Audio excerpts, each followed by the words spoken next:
Being a part of the brewery scene here now is very strange. It's awesome because of how many people have embraced what we're all doing. It's a camaraderie between all of us. Like if we need grain and they need yeast, then we all help each other with like a brotherhood.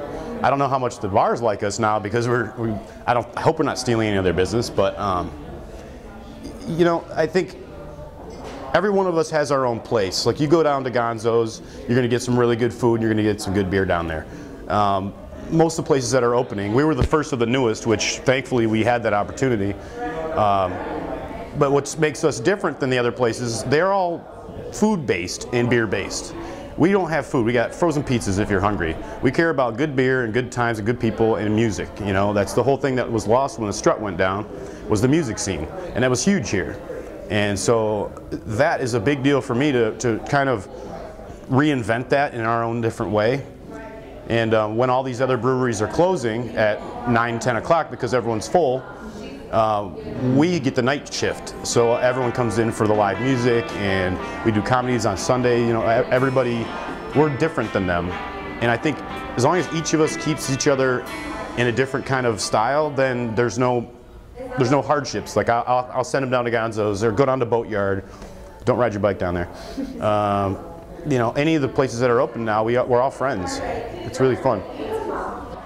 Rupert's was kind of an accident. I enjoy making beer. I really couldn't afford to drink the beer that I wanted to drink. I was just having my son, so paying all the bills and everything was a little rough. So I started making my own beer a little bit more often. And originally I was going to start bare bones as possible, and I wanted to create a place that was cozy and comfortable. Like you're getting off a ski hill, you're going into a lodge and just hanging out with your friends. And since this place was built in around, I think it was 1923, it was a pharmacy, and its slogan was, "Where good friends meet." And that's kind of what we wanted to create. So people come in here, they feel comfortable, they can relax, enjoy music, pet the dog if they want. Some people sleep with the dog, I don't know why. Or pass out with the dog rather, I don't know. Stubby is my Great Dane. He is 197 pounds, he's 6.5 years old. I've had him since he was a puppy, and he's just a big doofus dog. He does pretty much live here. He's a bar dog. He's therapy certified, so he can pretty much go with me wherever I want. But he's just a good loving animal, and everybody appreciates him. They all love him. People bring him beds and blankets and treats behind my back, and he's a good dog.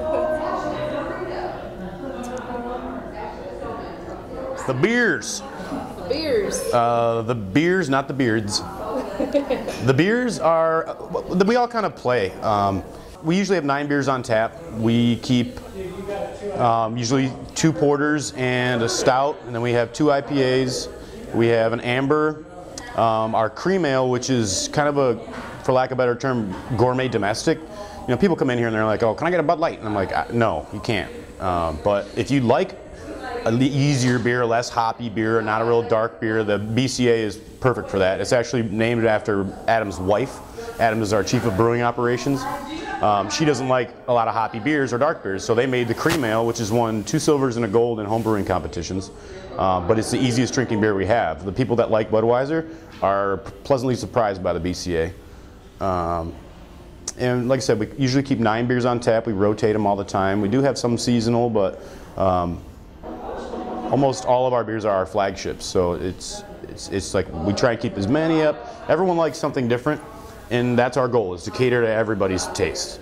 I'm Adam. I'm the chief of brewing operations here at Rupert's Brew House, which basically encompasses all aspects of making beer. I clean, I make the beer, I clean the kegs. Well, I don't do everything anymore. We do have Harold assisting us now. For a long time it was just Mark and I working non-stop, doing everything, but yeah, so it's my job to make sure the beer is coming out, keeps coming out, and keeps being right. So.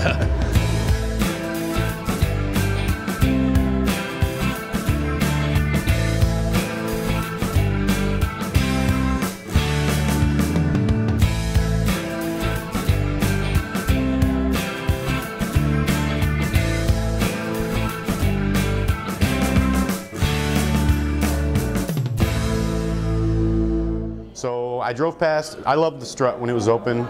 Some things about it I was kind of like, meh, whatever. And when I saw that it was available, as long as the number was close to what I wanted, it was going to be the home of Rupert's Brew House. Originally, we only had music on Wednesdays and Fridays and Saturdays. And there's a ton of great musicians in Kalamazoo that it's not really an issue of whether or not you can get them in here. It's whether or not you have enough musicians and time and money to pay these people. And the biggest thing for me was, when it was the strut, they always charged cover, and I'd have like 10 bucks. So it was $5 to get through the door, and then I have enough for one beer, and then I'm done. I made the rule of saying we will never ever do a cover at Rupert's Brew House. And I've had people that I've turned down that say that they can pack the place for 200 people, and I'm like, no. I want people to come in and be able to enjoy the beer, enjoy the environment, not get hustled for $5 at the door. And I think people appreciate that, and they come out more because of it. So that being said, we started having slower nights, like obviously Monday, Tuesday, and Thursday were all kind of a little bit slower. So we implemented the Jazz Jam, which is majority of Western students that come down on Tuesdays, and that's from 8 to 11, and it's ridiculous how good these guys are. And then Wednesday is our open mic, which we kind of reinvented from when it was the strut, and that brings in a huge local crowd as well. Thursday is our open jazz. Thursday is our blues jam, which consists of about 4 people. Then you're also allowed to come up and just play along with, like you play guitar, swap out with the other guy. You play drums, swap out. So it's a big open session, and people love that one. And Fridays and Saturdays are going to be standard 3 bands a night. And then Sunday we do comedy, and we also do Irish sessions on Sunday, which is kind of fiddles and old school Renaissance kind of music. They're got little weird drums and stuff. I do this because that's what they do. But yeah, that's the music scene.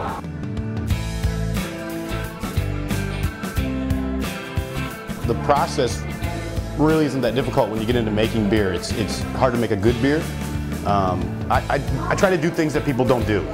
And I find that if you do enough of those things, one of them is going to stick out. And that's exactly what happened in this situation.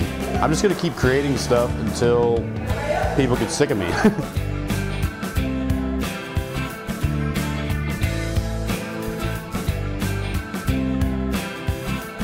We're giving them something that they don't have. Like literally every single thing about our beer is handmade. We open up every single keg by hand. We seal everything. We clean everything by hand. We use all pumps and things that are all gravity fed, so we're not implementing a ton of crap into our beer. Now, as far as the future goes, we're starting to do cider. We already have cider on tap, which is a small winemaker's license.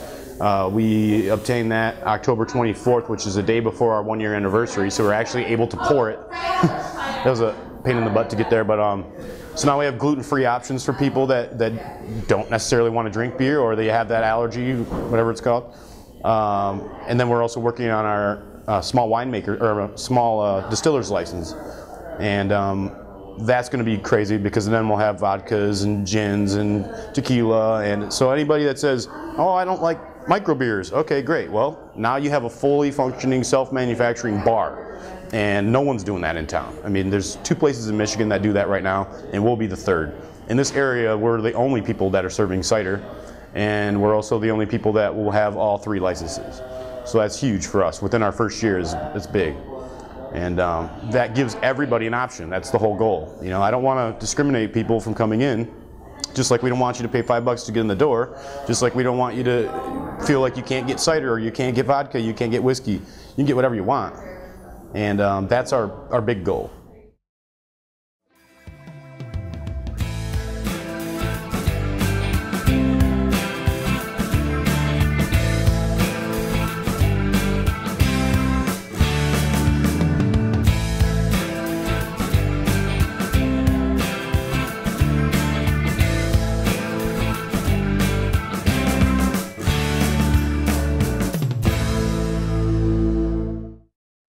Drink a beer.